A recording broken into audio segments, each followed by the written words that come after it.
The Thule Society.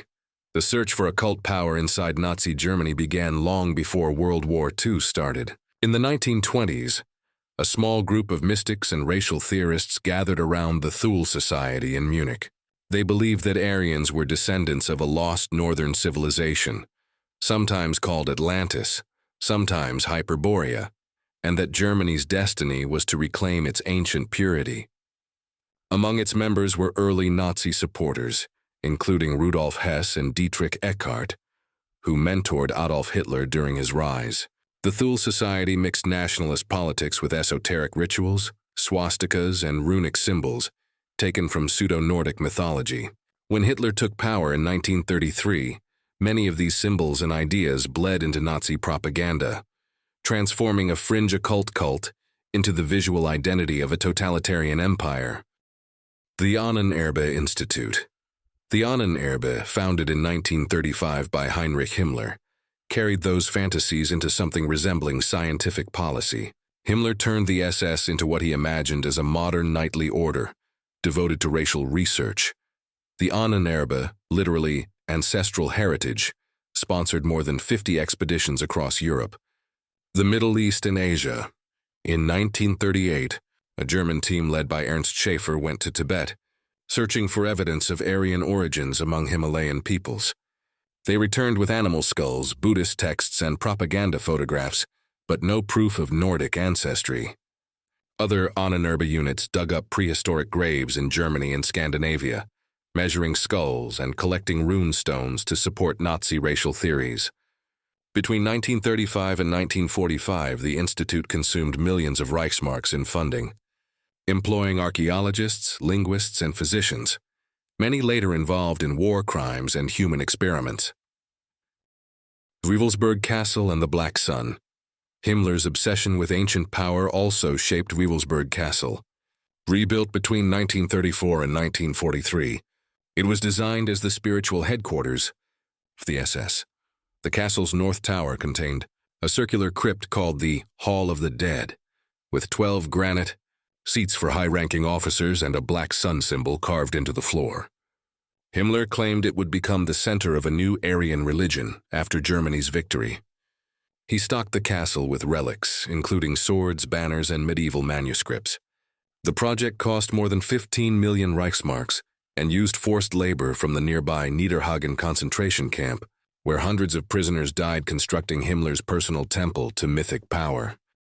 New Swabia. During the war, rumors spread of Nazi expeditions to Antarctica. In 1938, the New Swabia expedition actually took place. The German vessel Schwabenland mapped parts of Queen Maud Land and dropped metal swastika markers across roughly 250,000 square kilometers of ice. Officially, the mission sought whale oil and territorial claims.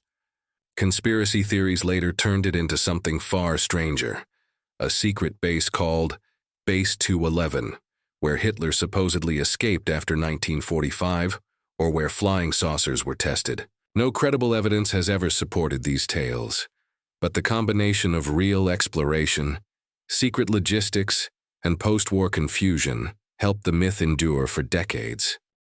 Another enduring story surrounds occult artifacts. From the Spear of Destiny, the Roman lance said to have pierced Christ's side, to the Ark of the Covenant, Nazi leaders were accused of hunting biblical relics to harness supernatural power.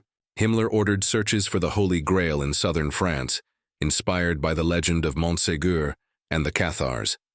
Archaeologists under his command combed castles and caves in 1936 and 1937, but found nothing beyond folklore. Still, Nazi propaganda loved the image of sacred destiny. Newspapers described the Reich as heir to ancient empires, and films like Triumph of the Will turned ritual into politics. The Bell, Die Glocke experiment. By 1944, as Germany collapsed, strange reports emerged from the Owl Mountains of occupied Poland. Locals spoke of a weapon codenamed Die Glocke, the Bell. It was described as a heavy metallic object about 3 meters high, filled with a glowing purple substance nicknamed Zerum 525. Witnesses claimed it emitted deadly radiation, and that 7 scientists died during early tests. Some believed it was a gravity weapon, Others whispered it could bend time itself. Allied intelligence later found no documentation. But the myth of the bell became the centerpiece of post-war conspiracy theories, a machine that might have promised Hitler a victory even when reality was already lost. Nazi gold and the ghost trains. As the Third Reich fell in 1945, trains loaded with gold, currency, and stolen art vanished across Central Europe. The most famous legend tells of Hitler's gold train buried near Wrocław, Poland. Soviet and Polish archives recorded dozens of convoys leaving Berlin in April 1945, none of which ever arrived. In 2015, two treasure hunters claimed radar scans revealed a tunnel containing a metal train. Excavations found nothing, but the myth persists, fueled by the fact that the total value of missing Nazi treasure is estimated at more than $100 billion. For many, the war's end simply pushed its riches underground. Hitler's death. The last great Nazi conspiracy remains Hitler's death itself. On April 30, 1945, as Soviet troops closed in on Berlin, he shot himself in the Führer bunker. The bodies of Hitler and Eva Braun were burned, but for decades rumors claimed he had fled to Argentina, to Antarctica, or into underground tunnels. Soviet secrecy and Cold War misinformation amplified the legend. In 2000, Russian archives released skull fragments and dental remains matched to Hitler through his dentist's records, confirming the suicide. Yet the myth persists, proving that Nazi conspiracies thrive not on evidence, but on the same mix of secrecy, symbolism, and fear that fueled them in the first place. The Nazi UFO legends appeared after the war.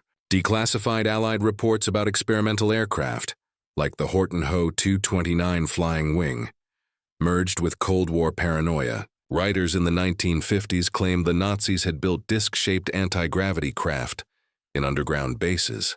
By the 1990s, television specials blended these myths with stories of psychic women from the Thule Society channeling alien power. None of it existed, but the idea of secret Nazi technology surviving somewhere beyond the Arctic Circle became a pop culture staple, feeding countless movies and conspiracy forums.